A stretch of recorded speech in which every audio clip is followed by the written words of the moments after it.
유튜브 진짜 다들 다 돌아다닐 것 같긴 한데 돌아다니는 동선 봐서 그냥 눈치껏 돌아다니지. 청소년기념부에서는 현재 2천여 명의 기후정책 크루들과 함께 후보 없는 모두의 기후정책을 현재 운영 중에 있습니다. 지금까지 정치가 정당과 세력을 막론하고 기후위기를 굉장히 오랫동안 외면했던 위기를 위기로 마주하지 않았던 정치에 대한 경고이기도 합니다. 사회, 경제 모든 구조의 붕괴와도 맞닿아 있는데요. 사람들 개개인이 어찌할 수 없는 영역, 그런 복지 영역을 다루는 데 있어서 돈을 더 주고 하는 것이 아니라 불평등을 해소하고 시스템 안에서 스스로가 살아남을 수 있게 한다. 그래서 결국 지금 이 시점에서 정치가 해야 되는 역할은 이에 대한 개인의 취약성을 대변할 수 있는 정치인지를 증명을 해야 한다. 단지 위기니까 대응해야 된다라는 수준이 아니라 이 문제가 우리 삶에 아주 구체적으로 나타나게 되어 있는 현상에서 과연 누가 이거를 보호해주고 누가 이걸 함께 책임져줄 것인가에 대한 그 책임의 부재가 전혀 빠져있는 상황이라고 생각을 했습니다. 뭔가 당사자들을 이야기를 들어준다라고 하는데 사실 그 당사자들이라고 말하는 것도 어떤 한 특정 단체의 대표 이런 식으로만 대표들 오고 기존에 활동을 열심히 해오지 않던 사람들은 애초에 여기에 접근할 기회조차 없는 게 과연 올바른 당사자라고 볼 수 있는 거고 올바른 공정과 정의라고 말할 수 있는 건가. 결국 이 모든 건 하나의 질문으로 귀결이 되는데요. 정치는 지금 제 역할을 다하고 있는지, 정치로서의 역할은 대체 무엇인지에 대한 질문을 던질 수밖에 없었던 것 같습니다. 그래서 우리는 안전할 수 있어? 그래서 우리는 감당 가능해?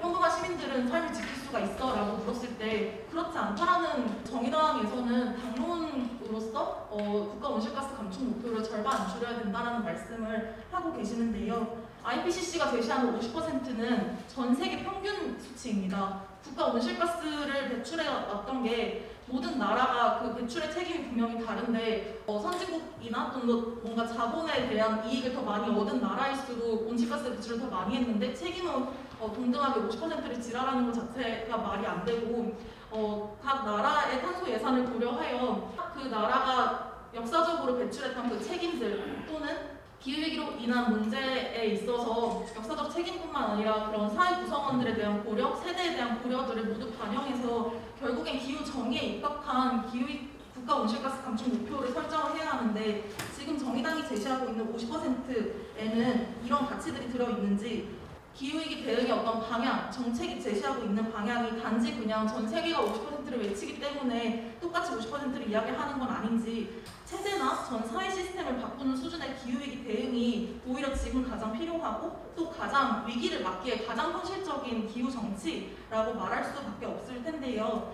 이런 측면에서 정의당이 바라보고 있는 기후 정의라는 것이 도대체 무엇인지 거대 양당 외에 정의당이 기후위기를 이야기한다고 해서 이게 과연 잘하는 것인가, 충분한 것인가 라고 했을 때는 과연 정의당이 이런 차원에서 기후위기에 맞서서 정말로 싸웠는지를 되물을 필요가 있다고 생각을 합니다. 근데 지금의 위기 상황 안에서 시민들이나 당사자들이 하고 있는 시위를 좀 더 넘어서서 정치적인 수단으로서 정의당이 할 수 있는 것은 무엇이라고 생각하시는지 그러니까 정의당은 어떤 정치적 기획력을 제시할 것인지 법안 발의가 거대 정당 앞에서 막힌 상황들이 계속 반복이 되는데 그 상황에서 시위라는 것이 유일한 답은 아니라고 생각합니다. 정치적 방법이 없이 단지 시위를 하거나 행동만을 권장을 한다면 그건 사실 정치의 자격이 있다라고 할 수 있는지 대부분의 후보님들이 이제 직속기구 같은 것들을 만든다고 하십니다. 그러니까 대통령 직속기구 아니면 내각 직속기구. 근데 이렇게 사실 너무 쉽게 거버넌스라는 것을 구축하겠다라는 방안만 내놓는 것은 아닌가라는 좀 우려가 좀 들었습니다.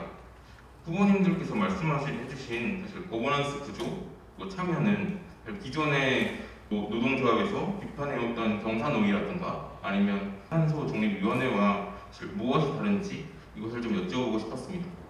정의당에서 뭐 체제 전환을 하겠다라는 말을 되게 많이 해왔는데 정의당에서 생각하는 전환이 대체 무엇일까라는 고민이 되게 많이 들었거든요.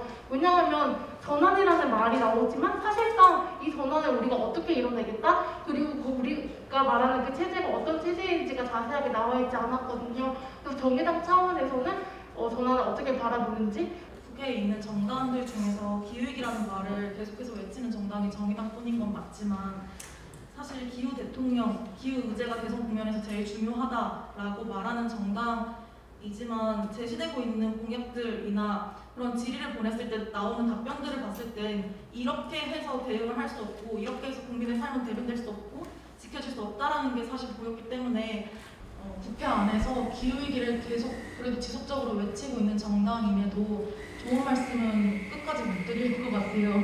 계속 지금 국민의 인식 때문이다 이 소리 계속 나오는데 그게 아니라 그냥 정치가 일단은 국민이 일단 안전할 수 있는 사회 구조에 대해서 계속 고민하고 만들기 위한 노력을 먼저 해야 된다라고 좀 생각을 하는 것 같고요.